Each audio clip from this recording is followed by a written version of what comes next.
Hello everyone, Austin Tucker here, another quick news update.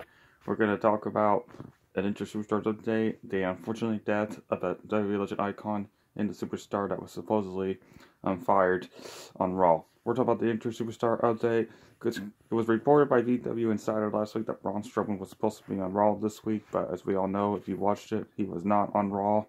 Instead, then it was reported they were supposed to be on SmackDown, but only in Houston, Texas, only because of the tributes to troop shows. Maybe that's why he was there. But he still advertised to face Baron Corbin at the TLC pay-per-view, so it makes you wonder what's going on with Braun Strowman. Is he going to compete in time? Because that match still has not been changed. But it's being reported that in case he's not back in time, they're going to make it they're going to make it a six-man tag team match like they did in 2012 when Ryback and Team Hell No took on the Shield. And stuff. But as we all know, Finn Balor's taking on Drew McIntyre, and Bobby Lashley's taking on Elias. So, still unknown what's going to happen with Baron Corbin. It's been reported that Braun Strowman can't get back in time for his elbow surgery. Bray Wyatt might return to TV and stuff, and take on Baron Corbin. But we won't know until anything is announced in next week, or maybe the go-home show, Raw, or maybe in the TLC pay-per-view itself. But we'll see what's going on. Another news, WWE ICON, then I'm just going to, before I get to it, I actually didn't know very well or see much of Dynamite Kid, Tommy Billington, that's how I said that, sorry, if that's how you say it.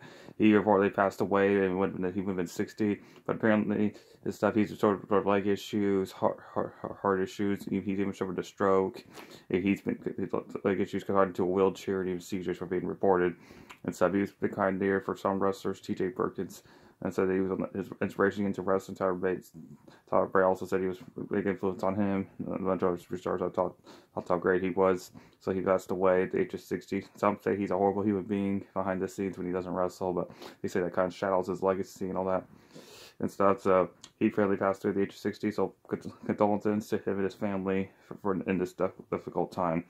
In the final news, apparently Rhyno lost a year-fired match on Raw, so it's being reported either it's a work and stuff, or just like Rhino's official retirement. It was being reported after cameras went off the air, and it was not shown on TV that Rhyno gave us like a farewell speech, and then he was trying to be, Charlie Caruso tried to defeat him when he was walking up the building.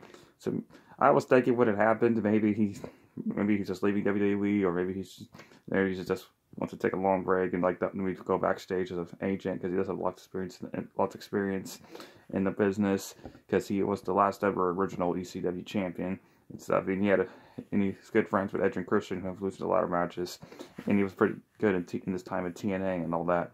So it's unknown, but it's apparently reported he's going to be in this tour. So I don't know if he's just going to make an appearance, or we just had to hit a gore on somebody to actually wrestle, or we just set his way to taking a break. Either way, Rhyno, if you are done, thank you for everything you've done in the business. You have been great. And that's your quick news update. Let us know what news update. So let us know what you think about Braun Strowman. Who you think if you'll be back in time? What do you think about Dynamite Kid passing away? What was your favorite memories of him? And condolences. And if you think Rhyno was actually done with wrestling or just taking a break. I'm Austin Tucker from Wrestling for Life, and I'll see you next time.